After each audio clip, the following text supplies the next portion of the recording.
মোৰ মৰমৰ প্ৰিয় শ্ৰোতাপ্ৰেমী, আজি ইন্দ্ৰাণী শৰ্মা বাইদেউৰ আবেলি উপন্যাসখনৰ ৮ নম্বৰটি ভাগ পঢ়িব ওলাইছোঁ। আশা কৰোঁ আপোনালোকে সহায় দিব। সম্পৰ্ক কিছুমানত কেতিয়াবা মানুহৰ অহংকাৰ ভাগে। আমি তাকেই হৃদয় ভঙাৰ নাম দিওঁ। বুজি নাপায় কোনেও। অহংকাৰ লাগিলে কোলাহল হয়, উচ্চাৰণ হয় অপমানৰ জুই শব্দ। কিন্তু হৃদয় সদায় নিজানত ভাগে। কোনেও গম নোপোৱাকৈ টুকুৰাবোৰ লাহে লাহে খহি পৰে। শব্দ নাই, প্ৰমাণ নাই, হাহাকাৰ নাই। হৃদয় ভগাৰ পাছত একোৱেই নাই।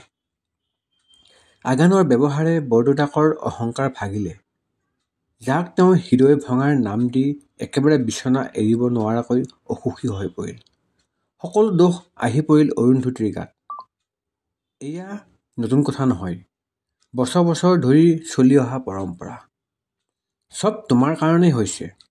সকলো বেয়াৰ কাৰণ অৰুন্ধতী, সকলো ভালৰ কাৰণ জনাৰ্দন আৰু তেওঁৰ ঘৰৰ মানুহবোৰ। প্ৰথমতে বুকুত বিন্ধা কথাবোৰে এতিয়া ছালখনতো বিন্ধিব নোৱাৰা হ'ল।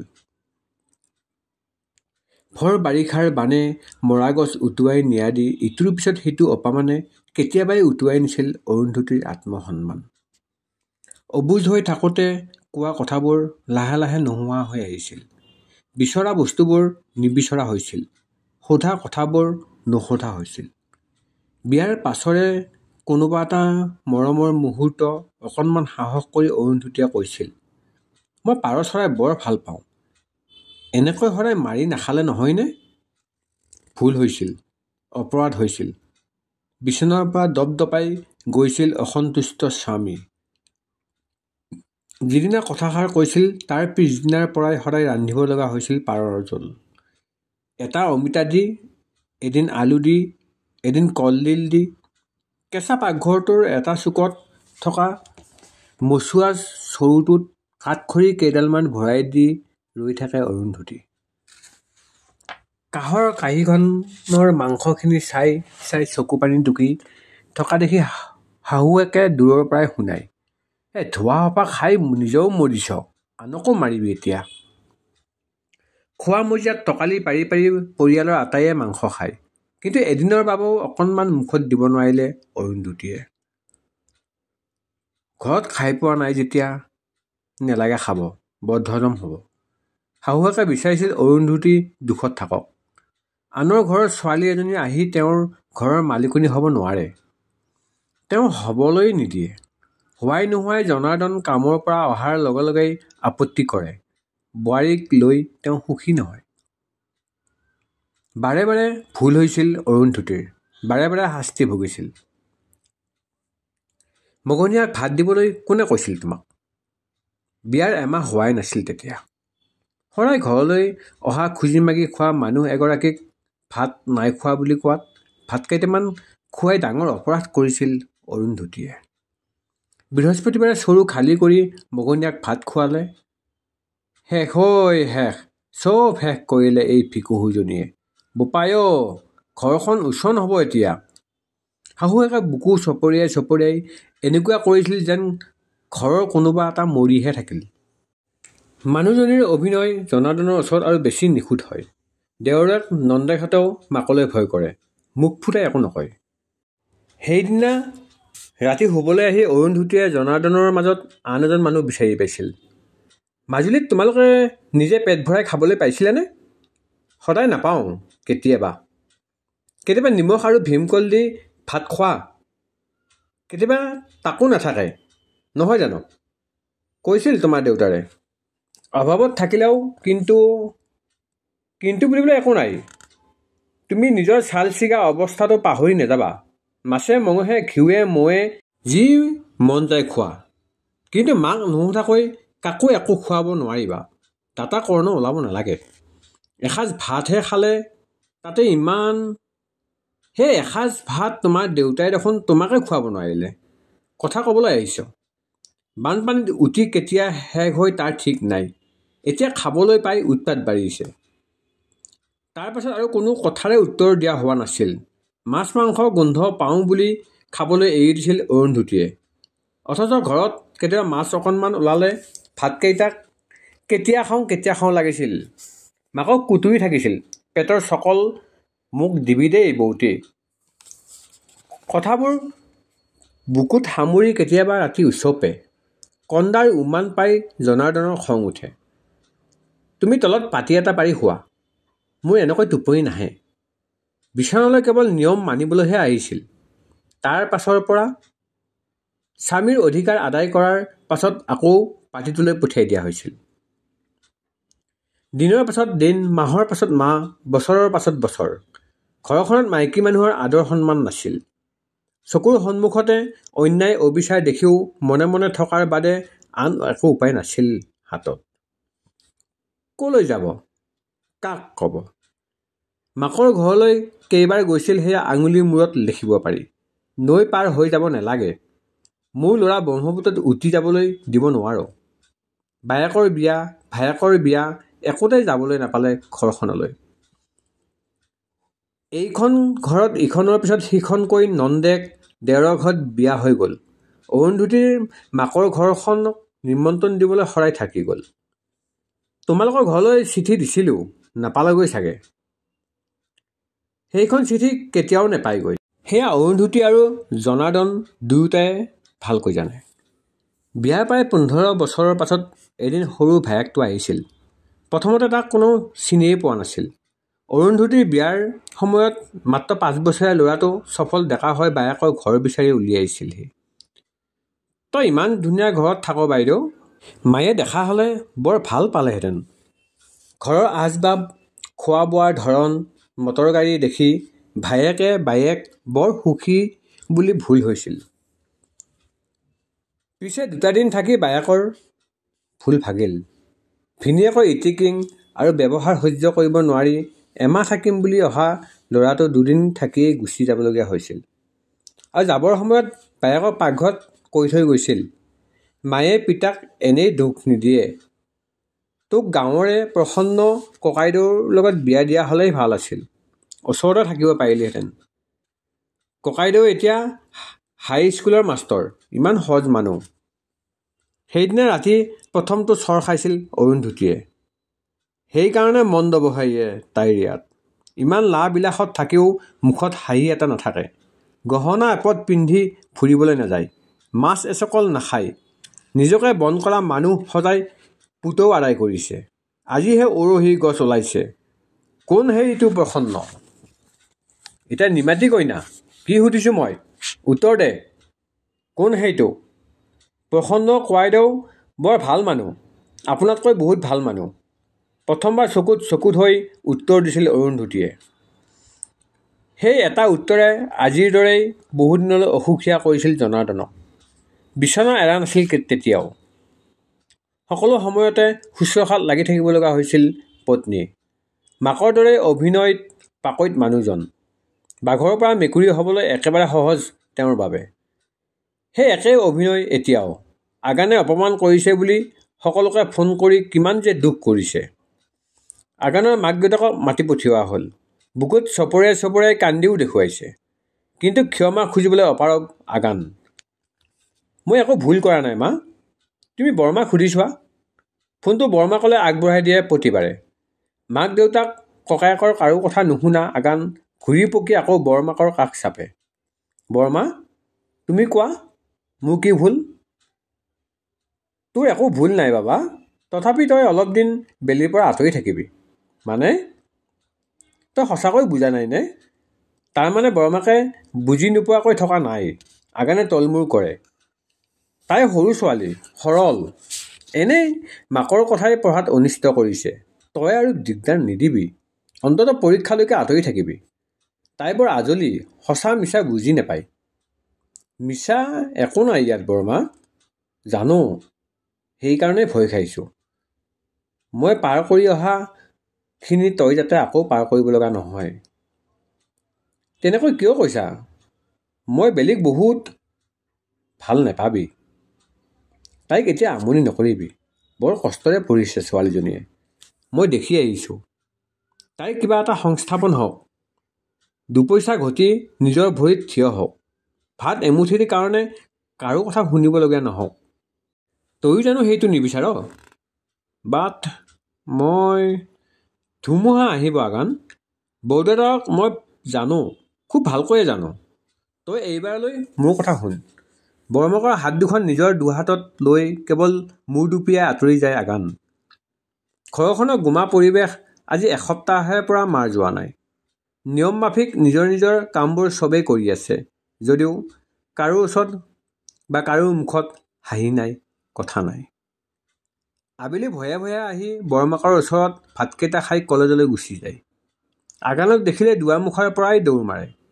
অৱশ্যে বৰমাকৰ কথা মানি আগান নিজেও আঁতৰি আছে তাইৰ পৰা।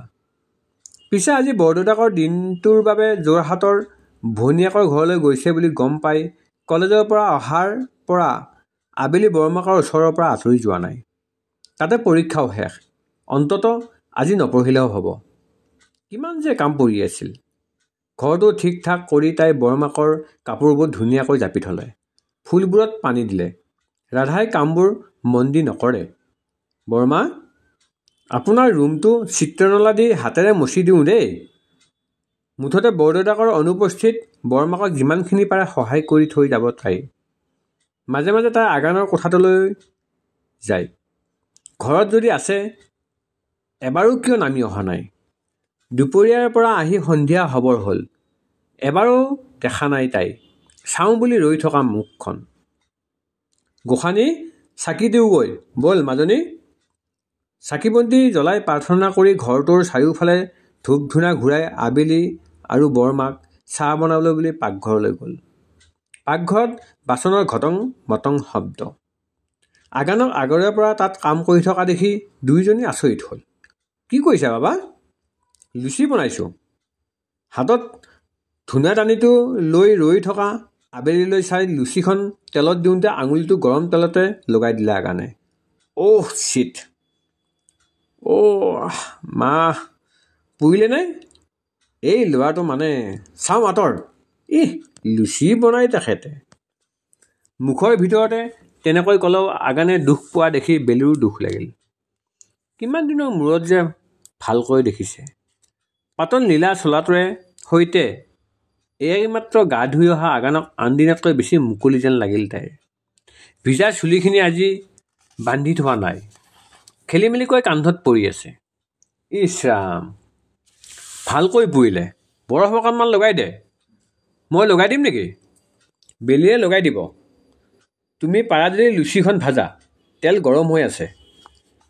পাহৰি থাকিল আগানে। কথা আছিল আবেলিৰ পৰা আঁতৰি থকাৰ কথা। কাষত দেখি হেঁপাহ জাগি বৰমাকক দিয়া কথা সি তেনেই পাহৰি থাকিল। বাতি এটাত বৰফ লৈ দুয়োটা মুখামুখিকৈ খোৱা টেবুলত বহিল।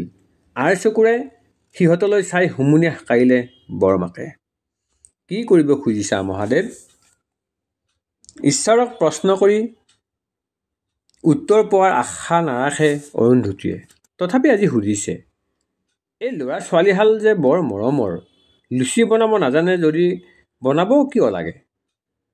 তই খাই ভাল পাৱ যে? কোনে ক'লে? মই তোৰ চব কথা জানো। বৰফ লগোৱাৰ মাজে মাজে মুখেৰে লাহেকৈ ফু মাৰি আগানৰ আঙুলিকেইটাক আৰাম দিবলৈ চেষ্টা কৰে বেলিয়ে। মইহে আপোনাৰ কথা একো নাজানো? জানিবলগীয়া একো নাই। আপুনি কিয় চব এৰি থৈ গুচি আহিলে? বৰমাই কৈছিলে আপুনি নিজে এটা কোম্পানী খুলিছিল, য'ত আৰু মানুহক চাকৰিও দিছিল। এতিয়া সেইবোৰ কি হ'ল? হাতখন আঁতৰাই নিলে আগানে। It's a long story. চমুকৈ ক'বলৈ গ'লে মোক বেয়া পোৱা মানুহ ঢেৰ আছিল। যাক মই বিশ্বাস কৰিছিলোঁ, ভাল পাইছিলোঁ, সিহঁতেই চব কাঢ়ি ল'লে। তাৰে ফল ভুগি আছোঁ এতিয়া। মোৰ কামবোৰ সিহঁতৰ তুলনাত ভাল আছিল। ক্লায়েণ্ট মোক বেছি বিশ্বাস কৰিছিল। সেইকাৰণে বাকীবোৰে মোক বেয়া পালে। এইবিলাক খুব কমপ্লিকেটেড দেই, তই বুজি পাব নেলাগে। কেনেকৈ বেয়া পাব পাৰি আগানৰ দৰে কাৰোবাক? যাৰ কথাত, খোজত, হাঁহিত, এটোপাল চকুলোত বেলিয়ে কেতিয়াবাই দেখোন নিজকে হেৰুৱাইছে। যাৰ অন্তৰত ইমান কৰোণা আদৰ আছে তেনেকুৱা মানুহক ঠগিব পাৰে জানো? ভগৱান আছে যদি নিশ্চয় বিচাৰ কৰিব। আপুনি এতিয়া কি কৰিব? নেজানো। তয়ে ক মই কি কৰোঁ। আপোনাৰ কামবোৰ ইমান মানুহেই ভাল পাইছিল, তেন্তে আকৌ কাম কৰা, আকৌ আৰম্ভ কৰি দিয়া। সিমান ডাঙৰকৈ নোৱাৰিলেও সৰুকৈ। আগতে যদি 10 টকা পাইছিল এতিয়া 1 টকা পাব, বা কেতিয়াবা নাপাবও পাৰে। সেই বুলি আৰু কাম নকৰিবনে? ইমান সহজ নহয়। একো ৰিটাৰ্ণ নোপোৱাকৈ কাম কৰা মটিভেশ্যন ক'ত পাম? কথাবোৰ নিমিলে যদিও কওঁ, খেতিৰ দিনত প্ৰায়ে কলেজলৈ যোৱাৰ আগত কঠীয়া ৰুবলৈ গৈছিলোঁ মাৰ লগত। যোৱা 2 বছৰহে যোৱা নাই। মায়ে আগতীয়াকৈ ধাৰলৈ অনা পইচাৰ বিনিময়ত ৰুই থৈ আহিছোঁ। নিজলৈ বুলি একো নাপাওঁ। কষ্ট কৰি কিবা এটা কৰিলে তাৰ পৰাই মানুহে কিবা এটা আশা কৰেই। কিন্তু নেপালেও জানো কামটোৰ মূল্য নাই? মই জানো তাত নিজৰ গোটেইখিনি সময় দিছোঁ। ইমান দিনে সৰু বুলি ভাবি থকা বেলিৰ চিন্তাবোৰ ইমান ডাঙৰ। কিমান সহজতে তাই কিমান ডাঙৰ কথা এটা কৰি দিলে। তাই বাৰু নিজে জানেনে? মুগ্ধ হৈ চাই আছে আগানে। বেলিয়ে তাৰ সৈতে আজি মন খুলি কথা পাতিছে। বৰদেউতাক নাথাকিলে মুকলি হৈ থাকে ঘৰখন, আবেলিৰ মনটো। হাতত মোনা এটা লৈ যতীন দা সোমাই আহিল। মুখত গানৰ কলি। মন হীৰা দৈ, চাইকেল নহয় টিলিঙা। ঐ আবেলি, তই গান চান নোগোৱা হলি যে, বাবলৈ লাজ কৰে নেকি? এনেইচোন কোৱাইদেউ নাথাকিলে গানৰ কলি নুগুচেই মুখৰ পৰা। গাচোন গা। নবৌ, গাবলৈ কওকচোন এইক। ধেই নাগাওঁ দেই। কওকচোন নবৌ, আমিও শুনিম। নে কি কোৱা ডেকা ল'ৰা? গা আবেলি, মোৰ গানটোকে গা। বৰমাক আহি সিহঁতৰ ওচৰত ৰলহি। লাজে লাজে এবাৰ আগানলৈ চাই বৰমাক অহাৰ লগে লগে হঠাৎ মোবাইলত কিবা চোৱাত ব্যস্ত হৈ পৰিল আগান। যেন তাইৰ গান শুনিবলৈ মুঠেও আগ্ৰহী নহয়। বৰমাক চকীখনত বহাৰ লগে লগে মোবাইলটো টিপি টিপি নিজৰ ৰুমৰ ফালে গুচি গ'ল আগান। গা, বাবাও নাই এতিয়া। মোৰ গানটোকে গা। বৰমা, এইটো গান আপোনাৰ মন বেয়া লাগিলেহে গাবলৈ দিয়ে আপুনি। আজি মনটো বেয়া নেকি? মই চুলিত তেলা সানি দিম নেকি? ভৰি বিষাইছে নেকি? নেলাগে, গানটোকে গা, মনটো ভাল হৈ যাব। কিনো মৰমৰ জৰি, কেনেকৈ ৰাখিবি ধৰি। ইমান যে ধুনুকা, জানোচাই ছিঙি যায়, কিনো মৰমৰ জৰি। খোজকেইটা ৰৈ গ'ল আগানৰ। কি মায়া আছে এই কণ্ঠত। গান শুনি শুনি সি কেতিয়া আহি বেলিৰ কাষ পালেহি নিজেই নেজানিলে। চকু মুদি গান গাই থকা বেলিক চকুকেইটা ডাঙৰ ডাঙৰকৈ মেলি চায়েই আছে। ইমান সুৰীয়া মাত, একেবাৰে বুকুত গৈ লাগিছে। মিঠা অথচ গম্ভীৰ, একেবাৰে নিভাঁজ, সঁচা, শুদ্ধ। আৰু যেন কিবা এটা বিষাদ আছে বেলিৰ গায়কীত। স্কুলৰ দিনৰ পৰাই গান শিকা আগানেও ইমান সুৰত গাব নোৱাৰে। অথচ একো নিশিকাকৈ বেলিয়ে ইমান ধুনীয়াকৈ গালে গোটেই গানটো। ক'তো এটা উচ্চাৰণ ভুল হোৱা নাই, স্কেলৰ খেলি মেলি হোৱা নাই। এটা শব্দত পাৰফেক্ট। গান শেষ হ'ল। চকুকেইটা চাদৰৰ আগটোৰে হেঁচা মাৰি ধৰি বৰমাক আঁতৰি গ'ল। কিন্তু আগান তেতিয়াও মোহতে বন্দী হৈ থাকিল। বৰমা, মই চাহ বনাওঁ, আপুনি লুচিখিনি লৈ আনক। বৰমাকৰ পিছে পিছে যাব খোজা বেলিক আগভেটি ধৰিলে আগানে। তই ইমান ধুনীয়াকৈ গান গাব জানো? ক'ত শিকিলি? মাতটো সৰু, বৰমাকৰ কাণত নপৰাকৈ বেলিক জেৰা কৰিবই লাগিল সি। বৰমাই শিকালে? মোক কোৱা নাছিলি কিয়? কি কোৱা নাই? গান গাওঁ বুলি। আবেলিয়ে বুজিয়েই পোৱা নাই আগানৰ আচলতে কি হৈছে। বুজিছে নবৌ, আমাৰ বেলিৰ আগত সেই হেমা মালিনী ফেইল। যতীন দাৰ মাত শুনি বেলিয়ে আগানৰ ওচৰৰ পৰা দুখুৱা পিছুৱাই গ'ল। ধেৎ এইটো, হেমা মালিনীয়ে কিবা গান গায় নেকি? কেলে তাহানি দিনত তাই নাচি নাচি কিমান ধুনীয়া গায়, চিনেমা চালেহে জানিবি। কিন্তু তেতিয়াও বৰমাক আৰু যতীনদাৰ অজানিতে চকুৱে চকুৱে বহু কথাই পাতিছে আগান আৰু আবেলিয়ে। তাইৰ ৰাস্তা ভেটি ৰৈয়ে আছে আগান। কিয় কোৱা নাছিলি? সেইটোনো কি ক'বলগীয়া কথা? মোৰ কাৰণে হয়। তোৰ চব কথাই মই জানিব লাগিব, বুজিলি? কেলেই কেলেই জানিব লাগিব?